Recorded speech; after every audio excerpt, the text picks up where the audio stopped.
हरि ओं गणानां त्वा गणपतिगुं हवामहे कविं कवीनामुपमस्रवस्तवं ज्येष्ठराजं ब्रह्मणां ब्रह्मणस्पत न शृण्वन्नोतिभिः सीदसादनं श्रीमहागणाधिपतये नमः। श्रीगुरुभ्यो नमः। हरिः ओं तन्नो मित्रः वरुणः तन्नो भवत्वर्यमाः तन्न इंद्रो बृहस्पतिः तन्नो विष्णुरुक्रमः।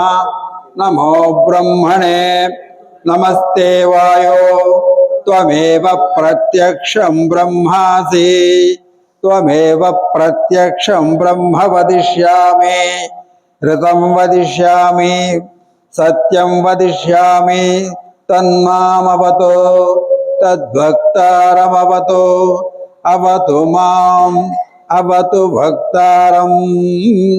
ओम शांति शांति शांतिः।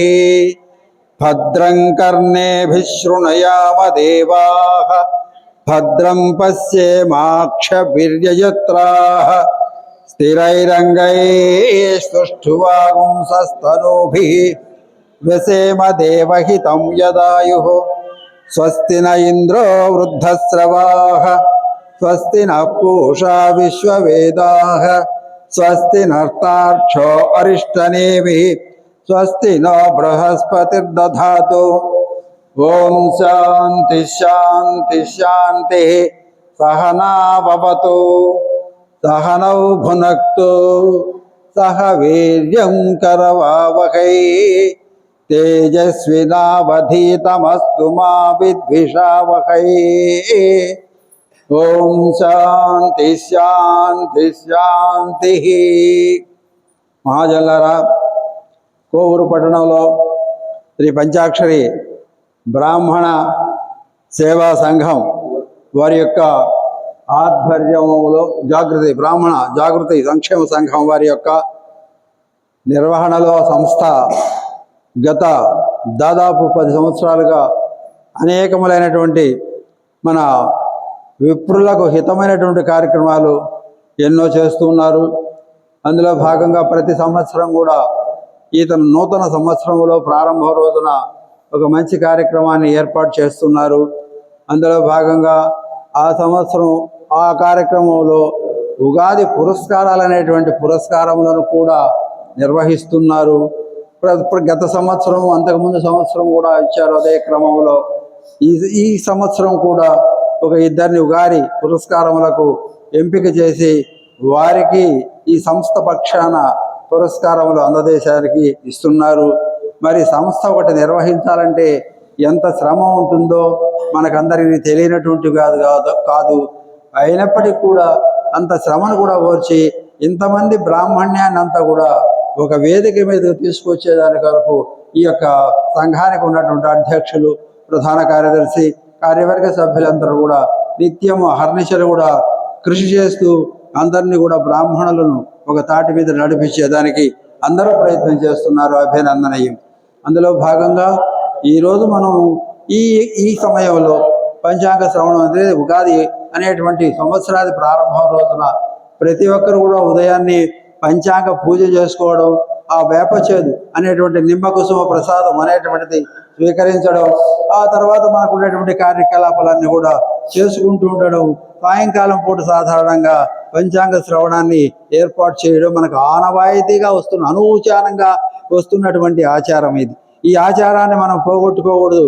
ఈ ఆచారం ఒకసారి పోయిన తర్వాత దీనికి మధ్యలో గ్యాప్ ఏర్పడిందంటే మరలా కనుక్కోవడం కష్టం. కాబట్టి ఇదే విధంగా ఈ ఆచారాన్ని కొనసాగించుకుంటూ మన తర్వాతి తరాలు కూడా అది అందజేసేదానికి మన ద్వారా కృషి చేయాల్సి ఉంటుంది. అదే క్రమంలో గత సంవత్సరంలో కూడా విశ్వావసునామ సంవత్సరం అనేటువంటి పేరు కలిగినటువంటి ఆ సంవత్సరం ప్రారంభం రోజున అయితే ఇదే వేదిక మీద మనం ఈ కార్యక్రమాన్ని నిర్వహించుకున్నాం. ఈ సంవత్సరం కూడా పరాభవ అనేటువంటి పేరు కలిగినటువంటి నూతన సంవత్సరం ఈరోజు ప్రారంభమైనది. ఈరోజు ఉదయాన్నే సూర్యోదయ సమయంలో అమావాస్య ఘడియలు మాత్రం ఉన్నాయి. 6:59 వరకు అమావాస్య ఉన్నది. అయినప్పటికీ కూడా రేపు ఉదయం సూర్యోదయ సమయానికి పాడ్యం ఘడియలు లేనందువల్ల ఈరోజే మన పంచాంగ సిద్ధాంతులంతా కూడా ఈరోజే మనం ఉగాది పండుగ నిర్వహించుకోవాలని చెప్పి వాళ్ళందరూ సిద్ధాంతీకరించారు. అదే క్రమంలో ఈరోజు 7 గంటల నుండి కార్యక్రమాలన్నీ కూడా పూజా కార్యక్రమాలు కానివ్వండి, ప్రసాదం స్వీకరించేటువంటి కార్యక్రమాలన్నీ కూడా ఉదయం 7 గంటల నుంచి ప్రారంభించుకొని లక్ష్యంగా చేసుకున్నాం. అదే క్రమంలో నేను ఉదయం 2 పంచాంగ శ్రవణాలు చేసి వచ్చాను. మొట్టమొదట ఏసీ స్టేడియంలో 20 సంవత్సరాలుగా వాళ్ళు మమ్మల్ని ఆహ్వానిస్తూ ఉంటారు. ఆ ఉదయాన్నే సూర్యోదయానికి అక్కడికి వెళ్ళి అక్కడ వాళ్ళకి పంచాంగ శ్రవణం చేసి ఏదో వాళ్ళు ఇచ్చేటువంటి సన్మానాన్ని స్వీకరించి వచ్చాం.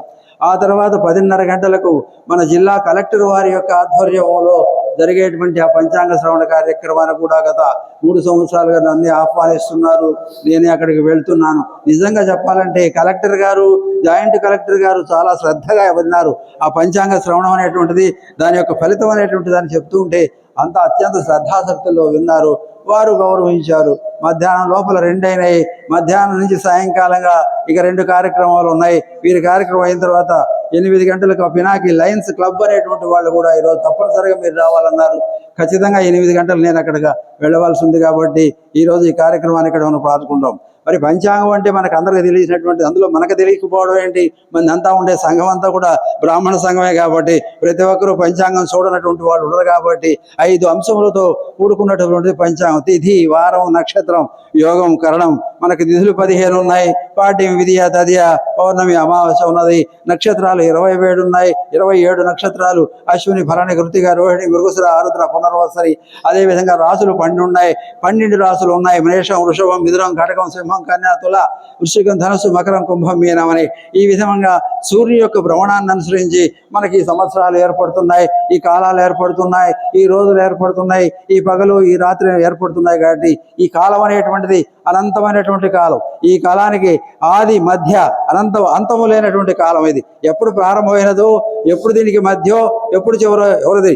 ఈ కాలాన్ని నిర్ణయించగలిగినటువంటి వాడు, ఈ కాలాన్ని నియంత్రించగలిగినటువంటి పరమాత్ముడు ఒక్కడే శ్రీమన్నారాయణమూర్తి. కాబట్టి ఆయన అదుపు ఆజ్ఞల్లో మాత్రమే ఉంటుంది. కాబట్టి ఈ కాలచక్రాన్ని మన మునులు, ఋషులు అందరూ కూడా పూర్వకాలం నిర్ణయించి దీనికి మనం మామూలుగా 60 ఘడియలు ఒక రోజు అని, 60 ఘడియలు లేక 24 గంటలు ఒక పగలు ఒక రాత్రి అని, ఈ రోజు ఉదయం నుంచి రేపు ఉదయం దాకా ఉండేదాన్ని ఒక రోజు అని మనం అంటున్నాం.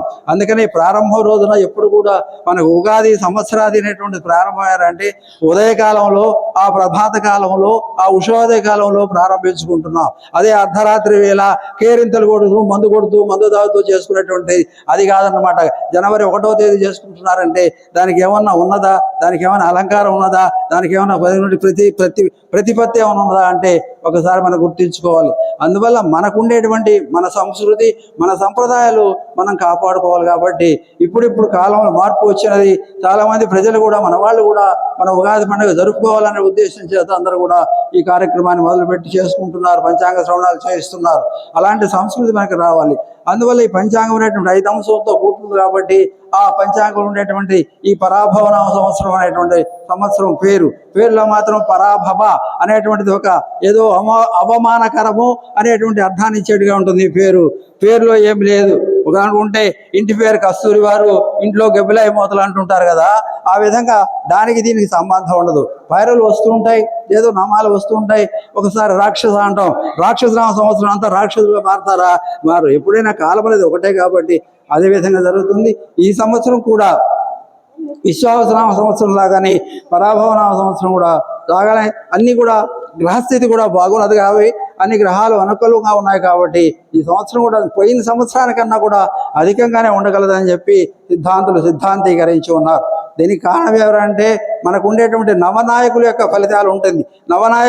ఈ నవనాయకులు నవగ్రహం వలె నవనాయకులుగా వ్యవహరిస్తారు. మంత్రివర్గం, రాజు, మంత్రి, సేనాపతి, అర్ఘాధిపతి అందరూ కూడా వాళ్ళే ఉంటారు. కాబట్టి అదేవిధంగా ఈ సంవత్సరం మంత్రిగా మనకు మొట్టమొదట ఈ సంవత్సరంలో ఉన్నటువంటి ఇది గురువారం. కాబట్టి ఈ సంవత్సరానికి రాజు గురువు అయ్యాడు, బృహస్పతి అనేటువంటి రాజు అయ్యాడు. కాబట్టి ఈ బృహస్పతి యొక్క అంటే సాధారణంగా ఒక రాజు అంటే క్షత్రియుడిగా ఉంటే బాగుంటుంది. క్షత్రియ గ్రహం కాదు బృహస్పతి, అంటే బ్రాహ్మణ గ్రహం.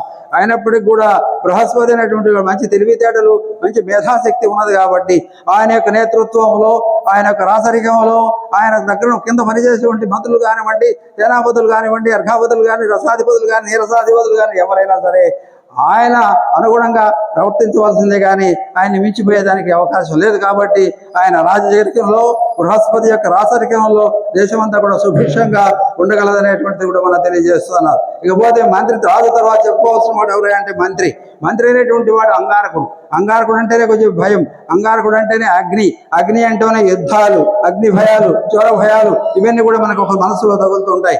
అయినప్పటికీ కూడా అలాంటి అంగారకుడు మంత్రి అయినప్పుడు కూడా రాజు అనేటువంటి వాడు బృహస్పతిగా ఉన్నాడు కాబట్టి, గురువుగా ఉన్నాడు కాబట్టి ఆ గురువు చెప్పినటువంటి మాటలను తప్పనిసరిగా వినవాలి కాబట్టి మంత్రి.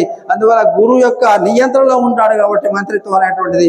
దానివల్ల కూడా ఆ యొక్క అంగారకుడు మంత్రి అయినప్పటికీ కూడా ఇబ్బందులు ఏది ఉండదనేటువంటిది కూడా ఈరోజు మనం తెలుపుతున్నారు. ఇకపోతే సేనాధిపతి అనేటువంటి వాడు, ఒకవేళ మంత్రి అనేటువంటి వాడు అంగారకుడు కావచ్చు, సైన్యానికి అధిపతిగా ఉండేటువంటి వాడు చంద్రుడు. చంద్రుడు అనేటువంటి వాడు చల్లదనానికి వచ్చేటువంటి వాడు కాబట్టి చంద్రుడు తొందరపడేటువంటి వాడు కాదు కాబట్టి ఎక్కడైతే అగ్ని ఉంటుందో అక్కడ ఫైర్ ఇంజన్ లాగా చంద్రుడు వర్షాలు కురిపిస్తాడు. అందులో మేఘాధిపతి లాగా కూడా ఉన్న మేఘాధిపతి కూడా చంద్రుడైనందువల్ల ఎక్కడ కూడా ఏ విధమైనటువంటి బాధలు లేకుండా, ఒకవేళ ఆ ఉండేటువంటి అంగారకుడు మంత్రిత్వంలో పలానా దేశం యుద్ధానికి పోదామన్నా కూడా చంద్రుడు తొందరపడబాకయ్యా, రాజుగారు ఎట్లా చెప్తాడు చేద్దామని చెప్పి ఆ యొక్క స్థిమితమైనలో ఉంది కాబట్టి అందువల్ల కూడా దేశంలో ఎక్కడైనటువంటి ప్రశాంత వాతావరణంలో ప్రజలంతా కూడా సుభిక్షంగా ఉంటూ ఉంటారు అనే దానికి దీనికి కూడా మనం తార్కాణం. ఇకపోతే చంద్రుడికి 3 ఆధిపత్యాలు ఉన్నాయి. మేఘాధిపతి, సేనాధిపతి, తర్వాత పోతే అర్ఘాధిపతి. అర్ఘము అంటే ధరలనుసరించి పట్టలు ఫలితాలు ఉంటాయి కాబట్టి అర్ఘాధిపతి కూడా చంద్రుడైనందువల్ల మంచి ఫలితాలను ఇస్తాడు. రసాధిపతి అయినటువంటి వాడు కుశుడు. రసాధిపతి శుక్రుడైనందువల్ల రసవస్తువులు, ఆ తర్వాత సస్యాధిపతి కూడా శుక్రుడైనందువల్ల సస్యములకు అధిపతి అయిన మంచి పంటలు, మంచి చిక్కుడు ఆధిపత్యంలో తెల్లనైనటువంటి లేలు, తెల్లనటి తర్వాత ధాన్యాలు కూడా మంచి గుణాలు, అటు తృణధాన్యాలు కానీ అటు ధాన్యాలు కానివ్వండి, ఆ తర్వాత అపరాలు మొదలైనవన్నీ కూడా మనకు సమృద్ధిగా ఈ సంవత్సరం ఉండగలవనేటువంటి కూడా దీని వల్ల మనకు తెలుస్తున్నది. దగ్గర లగ్న వర్ష లగ్న ప్రకారం చూసుకున్నప్పుడు కూడా దేశము యొక్క నాయకత్వంలో, కేంద్ర ప్రభుత్వ నాయకత్వంలో, రాష్ట్ర ప్రభుత్వాల నాయకత్వం కూడా సమన్వయంతో పనిచేస్తూ ముందుకు సాగిపోతూ నీతివంతమైనటువంటి పరిపాలన కొనసాగలదని చెప్పి ఈరోజు మనకు పంచాకర్తలు తెలియజేస్తున్నారు. ఇకపోతే బృహస్పతి అనేటువంటి వాడు రాజు ఉన్నందువల్ల ఒక ఆధ్యాత్మిక చింతన, ఒక దైవ చింతన, ఏదైనా సరే యాత్రలు చేయాలని, పర్యాటకులు యాత్రలు చేయాలనేటువంటి, తీర్థయాత్రలు చేయాలనేటువంటి భావంలో ప్రజల్లో భక్తి భావం కూడా పెంపొందుతుంది అనేది కూడా దీనివల్ల మనకు తెలియజేస్తుంది. ఇకపోతే మనకు పంటలు అనేటువంటి అభివృద్ధిగా ఉన్నాయి. అదేవిధంగా పాడి పంట దేశంలో ఎప్పుడు కూడా సమృద్ధిగా ఉండాలంటే, సస్యశ్యామలంగా ఉంటే, ప్రజలందరూ సుభిక్షంగా ఉండాలంటే పాడి పంటలు బాగుండాలి. కాబట్టి ఆ పాడి అనేటువంటి పశువులు, గోసంపద ఈ సంవత్సరం వస్తున్నదంటే గోసంపదకు మంచి రక్షణ ఉన్నది. గోసంపద కూడా అభివృద్ధి చెందేదానికి మంచి ఆస్కారం ఉన్నదని చెప్పి మనకు తెలుస్తున్నది. దానికి కారణం ఏమంటే గోపాలకుడు అనేటువంటి వాడు, గోవులను పాలించేటువంటి వాడు, గోవులను దొడ్డు పెట్టేటువంటి వాడు, గోవులను విడిపించేటువంటి వాడు కూడా గోపాలకుడు అనేటువంటి శ్రీకృష్ణ పరమాత్మ అయినందువల్ల ఆ పశువులంతా కూడా సుభిక్షంగా ఉంటూ పశు సంపద వృద్ధి చెందుతూ క్షీరధారలతో అటు దేశం ఇటు రాష్ట్రం కూడా సస్యశ్యామలుగా పాడి పంటలతో కళకళలాడుతూ ఉండగలనేటువంటిది కూడా దీన్ని బట్టి మనకు తెలుస్తున్నది. ఇకపోతే మనకు ముఖ్యంగా ఈ సంవత్సరం గ్రహణములు అనేటువంటి ఇవేమి కూడా మనకు లేవు. ఈ సంవత్సరం గ్రహణాలు లేవు. పోతే మనకు మామూలుగా డొల్లు కర్తల నిజకర్తలైన వస్తూ ఉంటుంది. మూఢం కూడా మనకు జూలైలో, ఆ తర్వాత అక్టోబర్లో ఉంటుంది. ఏదో ఒక 10 రోజులు మాత్రమే ఈ మౌఢ్యం, గురుమౌఢ్యం, శుక్రమౌఢ్యం అనేది ఉంటుంది, తర్వాత ఉండదు. కాబట్టి ముహూర్తాలు కూడా వివాహ, ఉపనయన, గృహప్రవేశ, గృహారంభ ముహూర్తాలు కూడా జనవరి నుంచే మనకి ఇచ్చున్నారు. చాలా ముహూర్తాలు ఉన్నాయి కాబట్టి పోయిన సంవత్సరం లాగా 2-3 నెలలు ఎక్కడ మౌఢ్యం లేదు కాబట్టి ముహూర్తాలు ఉంటాయి, గ్రహణం లేదు. ఇకపోతే యమునా నదికి ఈ సంవత్సరం పుష్కరాలు మనకు వస్తున్నాయి. ఈ సంవత్సరం జూన్లో 6వ తేదీ నుంచి 13వ తేదీ వరకు జూన్ మాసంలో యమునా నది పుష్కరాలు ఉంటాయి. పై సంవత్సరం గోదావరి నది పుష్కరాలు రాబోతున్నాయి. ఈ విధంగా మొత్తం మీద తీసుకున్నట్లయితే, మన దేశంలో తీసుకున్నట్లయితే, నైసర్గిక స్వరూపంలో తీసుకున్నట్లయితే, జగన్ లగ్న వర్ష లగ్నం ప్రకారం తీసుకున్నట్లయితే మొత్తం మీద కూడా అటు కేంద్ర ప్రభుత్వంలో ఇటు రాష్ట్ర ప్రభుత్వంలో కూడా సుస్థిరమైనటువంటి పరిపాలన కొనసాగుతూ, శాంతివంతమైనటువంటి పరిపాలన కొనసాగుతూ, సుభిక్షమైనటువంటి పరిపాలనతో ముందుకు సాగలనేటువంటిది కూడా మనకు తెలుస్తున్నది. ఎవరైనా సరే మన దేశం మీదకి దండయాత్ర చేయాలన్నా అతిక్రమించాలన్నా కూడా ఈ దేశంలో బలమైనటువంటి దేశం వల్ల బలమైనటువంటి సైనిక వర్గం వల్ల కూడా దాన్ని తిప్పికొట్టేదానికి మనం అందరం కూడా మన దేశంలో ఉన్నటువంటి నాయకులంతా కూడా సిద్ధంగా ఉంటారు, ముందు ఉండగలరు అనేటువంటిది కూడా మనకు దీనివల్ల మనకు తెలుస్తున్నది. మొత్తం మీద తీసుకున్నట్లయితే మనకు పంచాంగ రీత్యా తీసుకున్నట్లయితే దేశకాల విషయాల్లో ఈ విధంగా ఉన్నది. ఇక వర్షం మీద తీసుకుంటే వర్షాలు కూడా ఈ సంవత్సరం తృప్తికరంగానే కురుస్తాయి అనేటువంటిది కూడా తెలుస్తోంది. మొత్తం ఉండేటువంటి వర్షంలో 9 భాగాల వర్షం పర్వతాల మీద, 7 భాగముల వర్షం సముద్రంలో, 4 భాగముల వర్షం భూమి మీద కురుస్తుంది అనేటువంటిది కూడా నిర్ణయించి ఉన్నారు. అయినప్పటికీ కూడా 9 భాగముల వర్షము, 4 భాగముల వర్షం, 9 భాగముల వర్షం పర్వతాల మీద కురుస్తోంది, 4 భాగముల వర్షం భూమి మీద ఉంది. కాబట్టి పర్వతముల మీద భూమి మీద కురిసేటువంటి వర్షం అంతా కూడా మన ప్రజలకు ఉపయోగపడేది. కాబట్టి అందువల్ల ఈ సంవత్సరం కూడా మనకు త్రాగునీరు, సాగునీరు ఏ విధమైన ఇబ్బంది లేకుండా ఉండగలదనే దీనివల్ల కూడా మనకు తెలుస్తున్నది. ఒక సముద్రంలో ఉండేటువంటి వర్షం, సముద్రంలో వర్షం పడితే దానికి ప్రస్తుతానికి మనకు నేరుగా లేకపోయినా ఆ సముద్రంలో ఉండే వర్షాలే కదా మనకు వర్ష ఋతు మేఘ రూపంలో వస్తున్నాయి. కాబట్టి దానివల్ల కూడా మంచి ఫలితం అనుకుంటుందని చెప్పి దీనివల్ల మనకు తెలియజేస్తున్నది. ఇకపోతే మకర సంక్రాంతి అనేటువంటిది కూడా ముఖ్యమైనటువంటిది. మకర సంక్రాంతి కూడా ఈ సంవత్సరం కూడా 15వ తారీఖే జనవరి 15వ తేదీ మకర సంక్రాంతి జరుపుకోవాల్సినటువంటి అవసరం ఉన్నది. ఎందుకంటే జనవరి 14వ తేదీ రాత్రి 2:59 సూర్యుడు మకర రాశిలో ప్రవేశిస్తున్నాడు. 2:59 అంటే 3 గంటలు వేకువజామున వస్తున్నాడు. కాబట్టి అక్కడ సూర్యుడు లేకపోతే మనం తర్పణ క్రమాలు చేయలేం. కాబట్టి అందువల్ల మరోరోజు ఉదయాన్నే సూర్యోదయం తర్వాతనే మనం తర్పణాలన్నీ కూడా చేసుకోవచ్చు, దాన ధర్మాలన్నీ కూడా చేసుకోవచ్చు. ఎప్పుడైతే మకర సంక్రాంతి 15వ తేదీ అయిందో దానికి ముందు 14వ తేదీ భోగి పండుగ అనేటువంటిది మనం జరుపుకోవాల్సి ఉంటుందన్నమాట. ఆ ముందు మకర సంక్రాంతి పండుగ రోజున కనుమ పండుగ చేసుకుంటాం. ఈ విధంగా మనం దీనివల్ల తెలుసుకుంటాం. ఇకపోతే మకర సంక్రాంతి పురుషుడు ఈ సంవత్సరం దున్నపోతు వాహనం మీద ప్రయాణం చేస్తున్నాడు అన్నమాట. సంక్రాంతి పురుషుడు ఈ దున్నపోతు వాహనం మీద ప్రయాణం చేసుకుంటే పశువులకు అరెస్టం అనేటువంటిది కూడా దీంట్లో ఉన్నది. మొత్తం మీద తీసుకున్నట్లయితే 9 మంది నవనాయకులలో 7 మంది శుభులుగా ఉన్నారు, 2 మాత్రమే పాపులుగా ఉన్నందున మనకు అన్ని కూడా మేలే జరుగుతుంది అనేటువంటి ఈ సంవత్సరం కూడా పోయిన సంవత్సరం లాగానే ఉంటుంది. కాబట్టి ఇబ్బంది పడవలసినటువంటి అవసరం లేదు. అదేవిధంగా పురోహిత గణాంక పరీక్ష ఉపనాగ్రహాలు తీసుకున్నప్పటికీ కూడా వాళ్ళలో కూడా మొత్తం మనం తీసుకున్నట్లయితే మొత్తం 21 మందిలో 14 మంది శుభులు ఉన్నారు, 7 మంది పాపులు ఉన్నారు. పురోహిత వర్గంలో తీసుకున్నా కూడా శుభులే ఎక్కువగా ఉన్నారు. కాబట్టి అందువల్ల దీనికి కూడా మనకు మంచి జరుగుతుంది. ఇకపోతే ఆర్ద్రకార్త ప్రవేశం. ఆర్ద్రకార్త అనేటువంటిది రాత్రి ప్రవేశం చేసినట్లయితే అది సుభిక్షంగా ఉంటుంది, మంచి వర్షాలు పడతాయని చెప్పమంటున్నారు. కాబట్టి అలాంటి ఆర్ద్రకార్త ఈ సంవత్సరం రాత్రే ప్రవేశిస్తుంది. కాబట్టి దానివల్ల కూడా మనకు మంచి వర్షాలు ఉంటాయనేటువంటి తెలుస్తుంది. మరి ఈ విధంగా చూసుకున్నట్లయితే మొత్తం మీద చూసుకున్నట్లయితే ఈ సంవత్సరం కూడా అన్ని విధాలు కూడా మనకు ఏ విధమైనటువంటి ఇబ్బందులు లేకుండా ఈ సంవత్సరం గత సంవత్సరానికన్నా కూడా చక్కగా జరగగలదనేటువంటిది కూడా మనకి దీనివల్ల తెలుస్తూ ఉన్నది. మరికపోతే మనకు ముఖ్యంగా మనం తెలుసుకోవాల్సినటువంటి విషయం కర్తరి అనేటువంటి డొల్లు కర్తరి అని నిజ కర్తరి మనకు ఉంటుంది.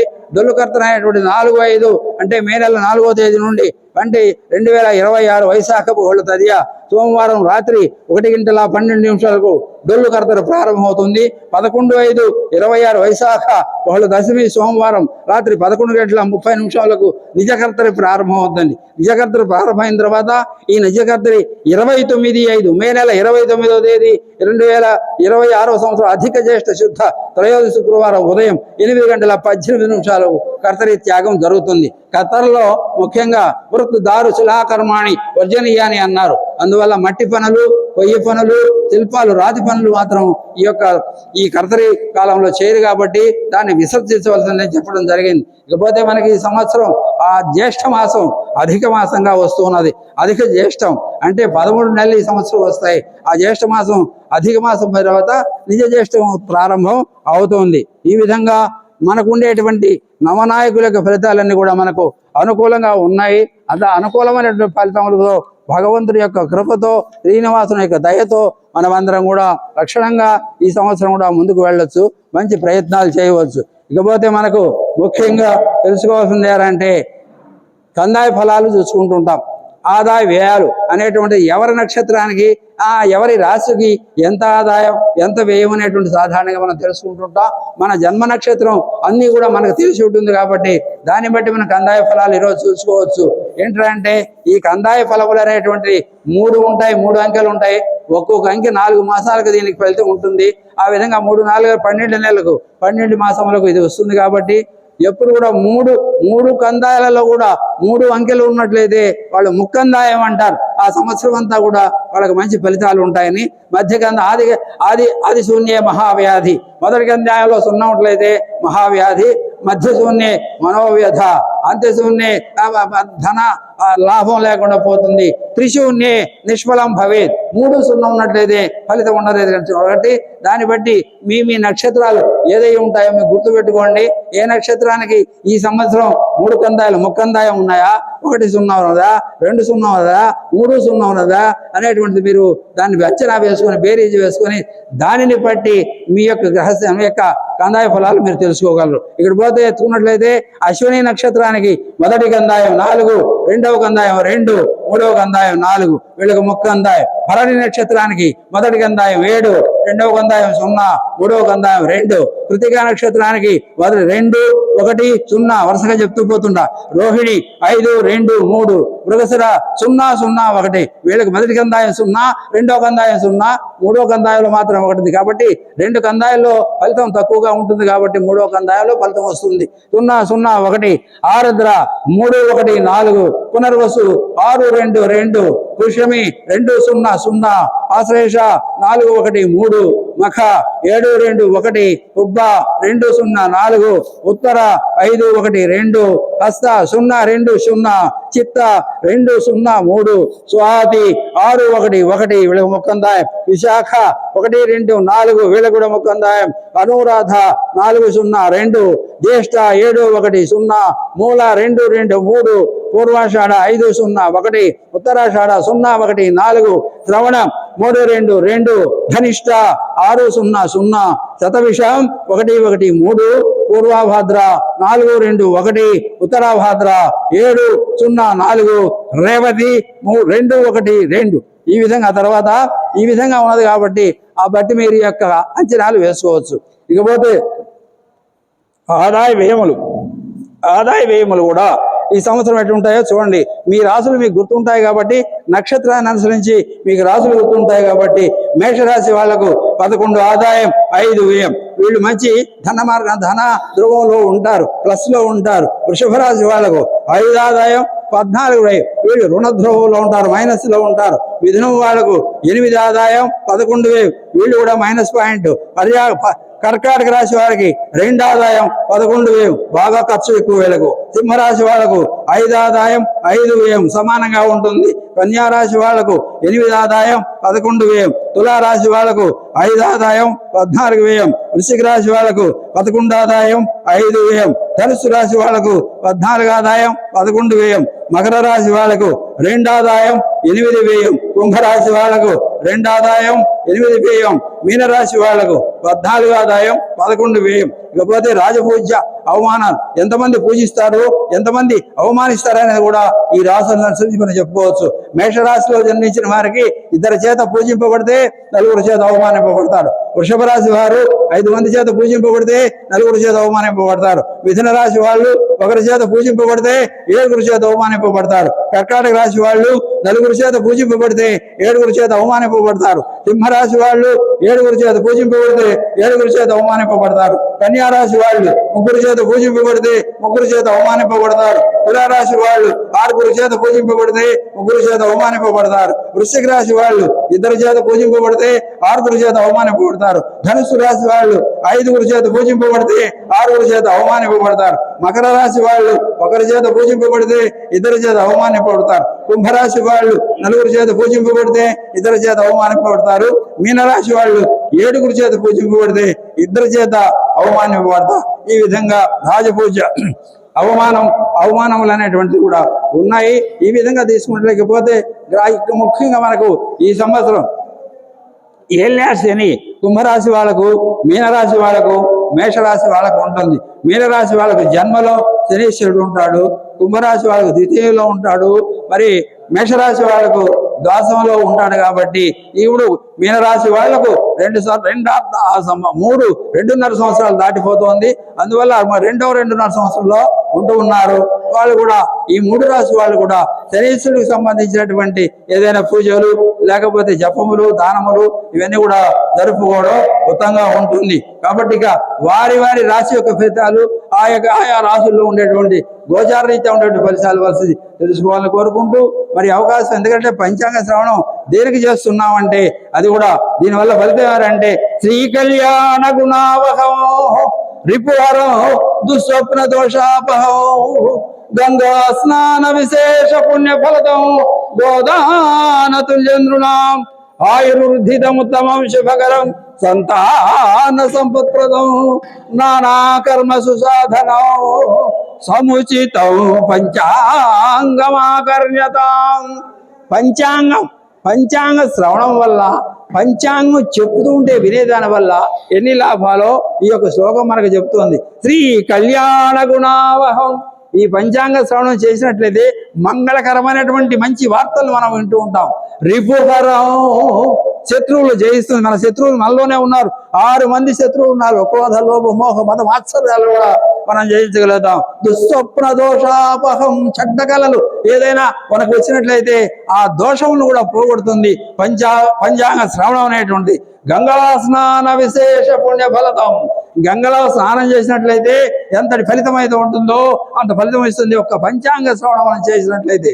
గంగా స్నాన విశేష పుణ్య ఫలతం గోదాన తుల్యం నృణ. మానవుడు గోదానం చేసినట్లయితే ఎంతటి ఫలితం ఉంటుందో అంతటి ఫలితం ఈ పంచాంగ శ్రవణం వల్ల మనకిస్తుంది. ఆయుర్వృద్ధిదముత్తమం శుభకరం సంతాన సంపత్ప్రదం నానా కర్మ సుసాధనం సముచితం పంచాంగం ఆకర్ణ్యతాం. అన్ని కర్మల్లో కూడా మంచి సాధనంగా ఉండేటువంటి పంచాంగ శ్రవణాన్ని చేయండి అనని మనకు ఋషులు మునులు ఏర్పాటు చేశారు. అందుకనే అందులో ఇది వసంత నవరాత్రములు. ఈ రోజు నుంచి వసంత నవరాత్రులు ప్రారంభమైనాయి. రేపు 9వ రోజున శ్రీరామచంద్రుడి యొక్క జన్మదినం జరుపుకోబోతున్నాం. ఎందుకంటే వైదేహి సహితం సురద్రువతలే హైమే మహామండపే మధ్యే పుష్పగ్రమాసనే మణివయే వీరాసనే సుస్థితం అగ్రే వాచతి ప్రభంజనం తత్వం మణి పరం వ్యాఖ్యాతం ఫలతాలు విపరీతం రామం భజే శ్యామలో. అలాంటి రాముడు ధర్మాన్ని 4 పాదాలు నడిపినటువంటి మహానుభావు యొక్క జన్మదినోత్సవం రేపు జరుపుకోబోతున్నాం. ఈ వసంత నవరాత్రంలో ప్రారంభమైనటువంటి ఈ ఉగాది పండుగ రోజు ఈ వసంత ఋతువు ప్రారంభమైనది. మనకు ఉగాది వస్తున్నదంటే వసంత ఋతువు వస్తుండే వాతావరణ ప్రకృతి మనకు తెలియజేస్తుంది. ఆ ప్రకృతి చూసినట్లయితే తెలుస్తుంది, ఓహో వసంత ఋతువు వచ్చిన దానికి ఆ చెట్లు చిగురించడం, ఆ మామిడి చెట్లు ఆ వేప చెట్లు పూసడం అనేటువంటిది. అందుకని పంచాంగాన్ని పూజించమన్నారు. పంచాంగాన్ని పూజించిన తర్వాతనే నిమ్మకుసుమ భక్షణం చేయమన్నారు. నిమ్మకుసుమ భక్షణం అంటే వేప పువ్వు, భక్షణం అంటే తినడం. వేప పువ్వును తినమని చెప్పి పంచాంగాల్లో చెప్పారు. వేప పువ్వు తింటే, వేప పువ్వు తిన్నదాని వల్ల శరీరానికి ఎంత ఆరోగ్యం అనేటువంటి మనకందరికీ తెలుసు. మన ఆయుర్వేద వైద్యం చెప్తూ ఉన్నది. 1 సంవత్సరం ఈ రోజు గుప్పెడు వేప పువ్వును ఈ రోజు మనం షడ్రుచుల్లో కలుపుకొని తిన్నట్లయితే మరి వచ్చేటువంటి పై సంవత్సరం ఉగాది దాకా దీనిలో ఉండేటువంటి ఆ యొక్క ఔషధ గుణాలు మన శరీరంలో పనిచేస్తూ ఉంటాయి. మన శరీరంలో ఉన్నటువంటి విష క్రిములను కూడా నాశనం చేసేటువంటి గుణం ఒక వేపకు ఉంది. కాబట్టి భగవంతుడు, బరులు, ఋషులు, వేదములు కూడా దీన్ని మనకు చెప్పాయంటే అది మన ఆయుర్వేదంలో ఉండేటువంటి గొప్పదనం. అందుకనే ఆయుర్వేదాన్ని ఈ విధంగా వేప పువ్వు తెలుసుకొని తినండియా అని చెప్పడం. మరి ఆ షడ్రుచులు 6 రుచులు మనం ఎందుకు తింటున్నాం అంటే జీవితం అనేటువంటిది, కాలం అనేటువంటిది ఎప్పుడు సుఖంగానే నదివేరు మీద బండిలాగా పోతుంటుందయా. కష్టములు ఉంటాయి, సుఖం ఉంటుంది, కారం ఉంటుంది, ఉప్పు ఉంటుంది, తీపి ఉంటుంది, పులుపు ఉంటుంది, వగరు ఉంటుంది, చేదు ఉంటుంది. కాలాన్ని ఒక సమన్వయం చేసుకొని పోతేనే ఈ 6 రుచుల్లో ఉండేటువంటి ఆహారాలను తీసుకున్నప్పుడు మాత్రమే నువ్వు ఆరోగ్యంగా ఉండగలుగుతావయా.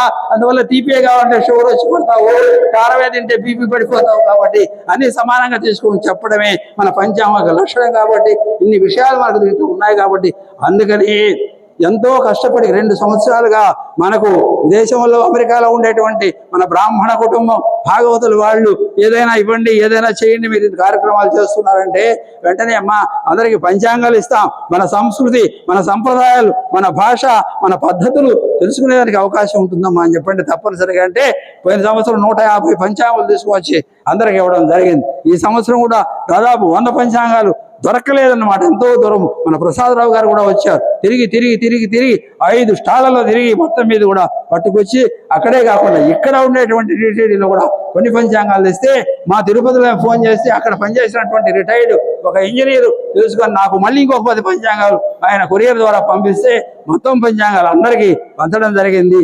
మనకు కూడా కొన్ని ఇచ్చారు. ముఖ్యమైన వాళ్ళు తీసుకొని ఉంటారు, ఈరోజు పూజ చేసుకుంటారు. కాబట్టి మన సంస్కృతిని పెంపొందించండి. ఈసారి పంచాంగంలో ఇదైతే 200 పంచాంగాలు తెచ్చి అందరికి కూడా సమృద్ధిగా ఇవ్వాలనేటువంటి సంకల్పం ఉన్నది. కాబట్టి భగవంతుడు చూద్దాం ఆ కాలానికి ఎట్లా ఉంటుందో. కాబట్టి అవకాశం ఇచ్చినటువంటి మీకందరికీ నిర్వాహకులు నిజంగా చెప్పాలంటే ప్రసాదరావు గారు 85 సంవత్సరాల్లో కూడా ఇంత ఓపిక కార్యక్రమాలు చేస్తున్నారంటే నాకే ఆశ్చర్యం వేస్తుంది. అందువల్ల ఆయనకు మీరందరూ సహకరించండి, ఆయనకు మీరందరూ మద్దతు ఇవ్వండి. ఆయన చేసేటువంటి కార్యక్రమాలను మేము ముందుంటాం, మేము నిలిచి వెళ్ళిపోతాం. అయ్యా నాకు కాసేపు విశ్రాంతి తీసుకోవాలని చెప్పండి. నాకు 75 సంవత్సరాలు. రేపు ఎవరో వస్తున్నారు అక్కడికి పెంచులు కొనగని ఫోన్ చేశారు. నేను నా భార్య రేపు పెడుతున్నాం, మేము వంట చేసి పెడతాం. శుక్రవారం, శనివారం, ఆదివారం 20 మంది వచ్చినా, 30 మంది వచ్చినా, 50 మంది వచ్చినా కూడా చేసేదానికి సిద్ధంగా. ఎందుకంటే భగవంతుడు మనకి అవకాశాన్ని ఇచ్చాడు, మనకు ఆరోగ్యాన్ని ఇచ్చాడు, మనకు తెలివిని ఇచ్చాడు, మన శక్తిని ఇచ్చాడు, మనకు వంట చేసేటువంటి ఆ యొక్క నైపుణ్యాన్ని కూడా ఇచ్చాడు. కాబట్టి 10 మందికి పెంచినట్లయితే 10 మందికి అన్నం పెట్టవయ్యా నువ్వుని ఈ సంవత్సరం నాకు భగవంతుడు ఇచ్చినటువంటి ఆదేశాన్ని శిరసా వహించి చేస్తున్నాం. దీంట్లో ఎక్కడో ప్రలోభాలు, స్వార్థమో ఉందనుకుంటే వాళ్ళ పాపం వాళ్ళదే. స్వస్తి ప్రజాభ్య పరిపాలయంతాం న్యాయేన మార్గేణ మహిమహిషాః గోబ్రాహ్మణేభ్య శుభమస్తు నిత్యం లోకా సమస్తా సుఖినో భవంతు. కాళే వర్షతి పద్యన్న పృథివీ సస్యశామి దేశోయం క్షౌరయః బ్రాహ్మణా సంతు నిర్భయాః అపుత్రాః పుత్రిణ సంతు పౌత్రిణః అధనా సధనా సంతు జీవామి శరదశతం కాయేన వాచా మనసేంద్రియైర్వా బుద్ధ్యాత్మనా వా ప్రకృతే స్వభావాత్ కరోమి యత్ సకలం పరస్మై నారాయణాయ సమర్పయామి. సర్వం శ్రీవాసుదేవార్పణమస్తు. కరచరణ కృతం వా కర్మ వాక్కాయజం వా శ్రవణ నైనజం వా మానసం వా అపరాధం విహితం అవిహితం వా సర్వమేతక్షమస్వ. శివ శివ కరుణాబ్ధి శ్రీ మహాదేవ శంభో నమ పార్వతీపదే. శ్రీమద్ రమారమణ గోవింద. స్వస్తి. అందరికీ నమస్కారములు. ఉపాధ్యాయ మిత్రులు, ఉపాధ్యాయునికి అందరికీ నా యొక్క నమస్కారం చెప్తున్నాను. హలో, ఈనాడు చాలా ఆనందంగా ఉంది. ఈ పరాభవ సంవత్సరము చాలా బాగుంది. పంచాంగ శ్రవణంలో పశువులు అన్నీ బాగుంటాయని మన శివ శర్మ గారు ఉల్లాసముగా వెలిపించారు. కాబట్టి పంచాంగ శ్రవణం వల్ల మనకి ఆరోగ్యము, ఆనందము చేకూరుతాయి. అందుకు మీరు కూడా కొంచెం చూసుకుంటే చాలా మంచిది. నేను మీకు అందరికీ చదివిస్తున్నాను. నా పేరు కూడా ఆయన రాష్ట్ర ముఖ్యమంత్రి పురస్కారాలు తీసుకున్నారు. కేంద్రంలో రాష్ట్రపతి పురస్కారాలు కూడా తీసుకోవడం జరిగింది. ఉత్తమ ఉపాధ్యాయుడు మా స్వగ్రామంలో కూడా ఆయన పనిచేశారు. అది అభిమానం. ఎందుకంటే ఒక ఉత్తమమైనటువంటి బ్రాహ్మణ్ణి మనం సత్కరించుకోకపోతే ఆ పాపం మనకు కూడా ఉంటుంది. ఉద్దేశించేదా ప్రసాద్ గారు చెప్పినప్పుడు వెంటనే ఆయన దూరకు వచ్చారు. ఈ సంవత్సరం ఆయన మరి ఇక్కడ చక్కని అత్తపూర్లో అపర్ణగారని పొద్దురు అపర్ణగారని ఆయన సంగీత సాహిత్య నృత్యములలో కూడా గొప్ప పాండిత్య ఏర్పాటు చేయడం జరిగింది. అయితే కొన్ని అకాల కారణాల వల్ల అంటే ఏదో బంధువులు వచ్చిందట, అందువల్ల రాలేకపోతున్నాను చేసేవారు. అందువల్ల రాలేకపోవడమే దానికి రాలేందుకు మనం చింతిస్తున్నాం. ఈరోజు ఎందుకు పక్షాన ఈ సంఘ పక్షాన వారికి సన్మానం చేస్తారు. అయ్యా రామూర్తి గారు, మీరు మా చిన్న సన్మానం స్వీకరించి మమ్మల్ని అందరూ కూడా అభినందించవలసిన వారి పేరు కోరుకుంటున్నాం. ధన్యవాదాలు.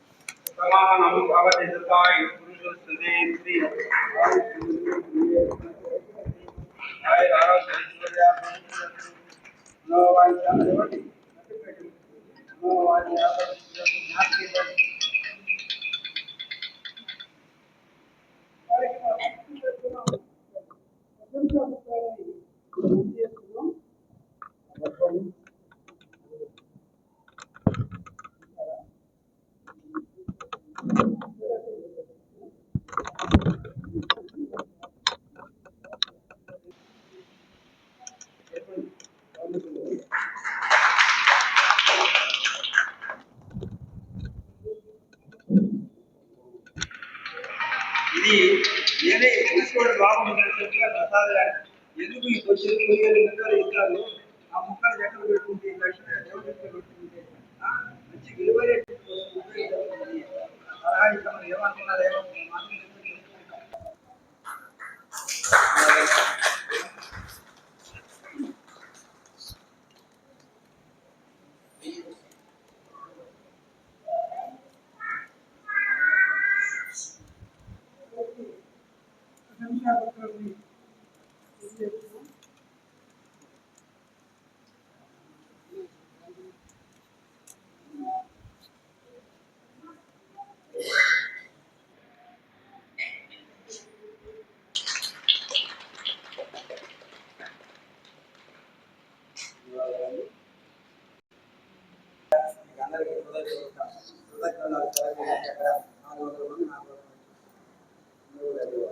రేపటి రోజున ఎవరైనా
వారికి మా సంస్థ తరఫున ప్రశంసా పత్రాన్ని అందజేస్తున్నాము.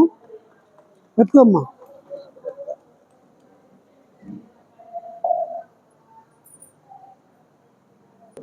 గిఫ్ట్ అంటే ఒక బహుమతి.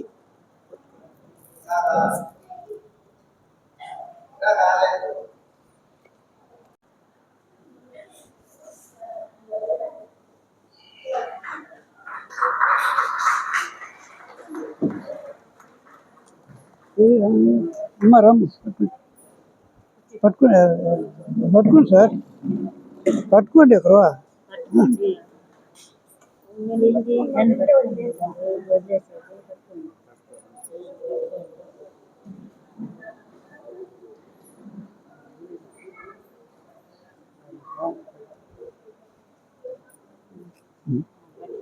వారికి మా సంఘ తరఫున ప్రశంసా పత్రాన్ని అందజేస్తున్నాం.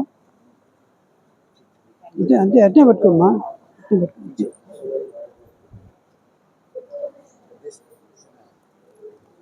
వారికి గిఫ్ట్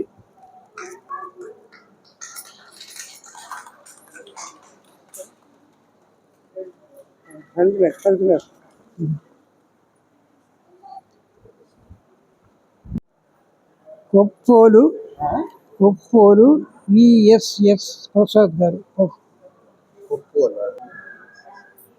సార్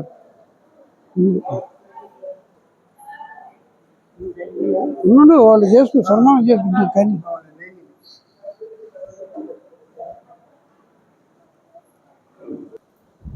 మా కవర్ తీసేయమ్మా, మా శైలమ్మా కవర్ తీసేయండి.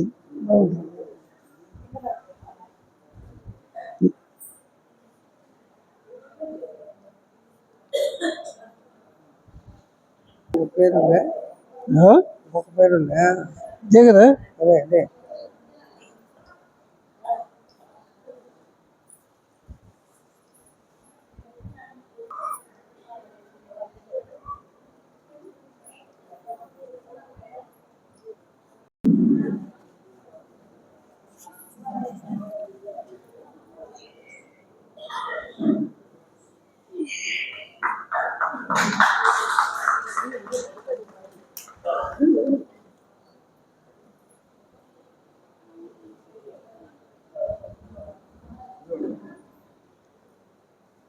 వారికి మా సంస్థ తరఫున ప్రశంసా పత్రాన్ని ఇస్తున్నాం.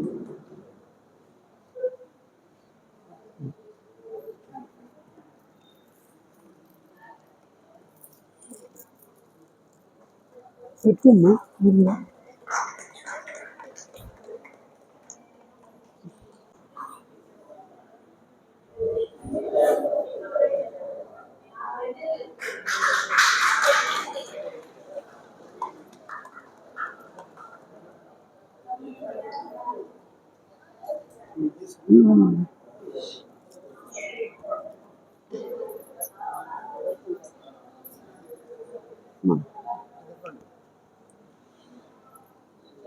వారికి ప్రశంసా పత్రం.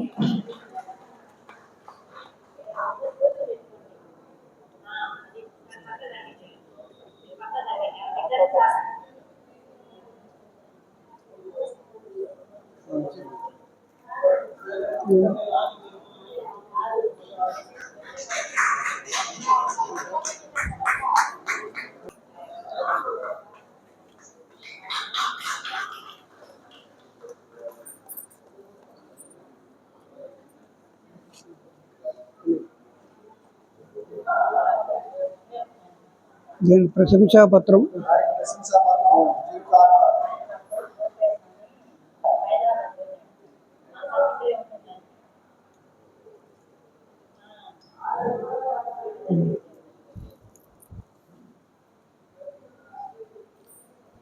చెప్పండి.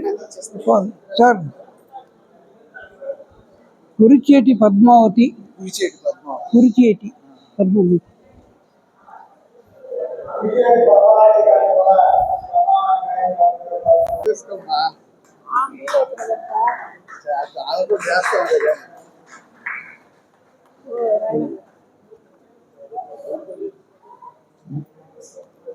అది కూడా ఇచ్చి ఓకే సార్ పెట్టేసి వద్దులేండి సార్. ముందు కనిపించదు.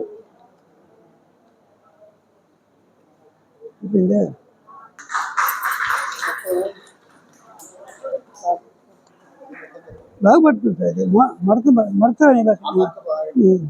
పట్టుకో.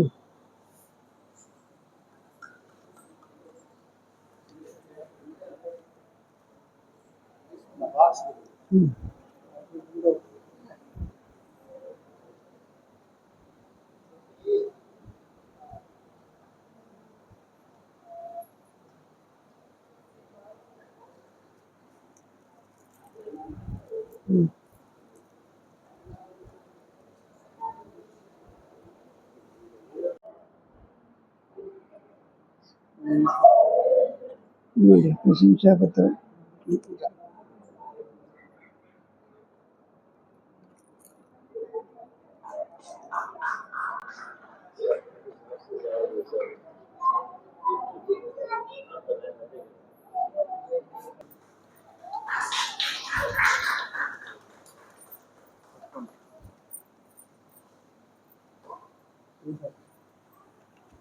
నేను మా ప్రశంసా పత్రం. చిన్న గిఫ్ట్.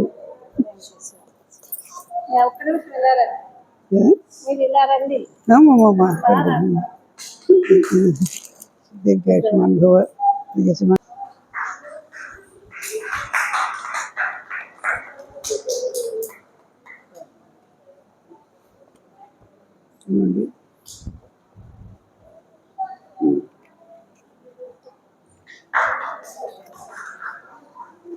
సార్,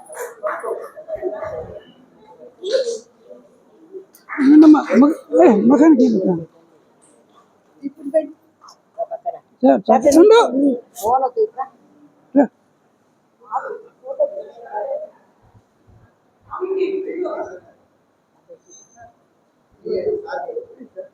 ఉండు ఉండు ఉండు.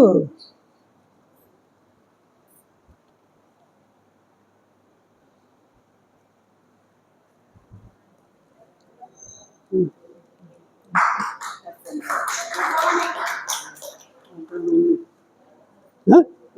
నిలబడి బాగా కూర్చోండి కూర్చోండి అమ్మా.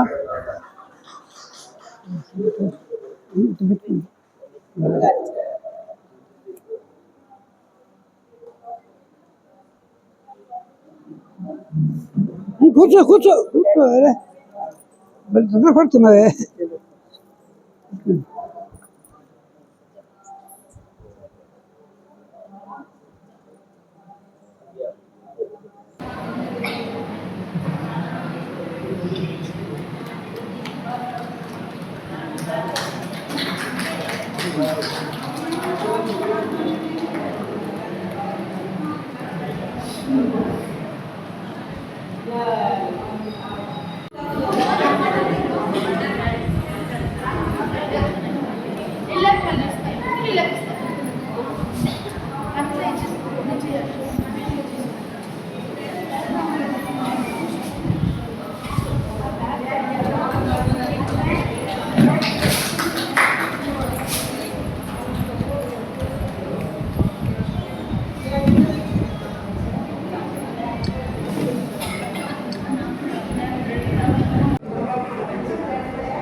బాబుచండి పక్కన బాబుచండి వాళ్ళు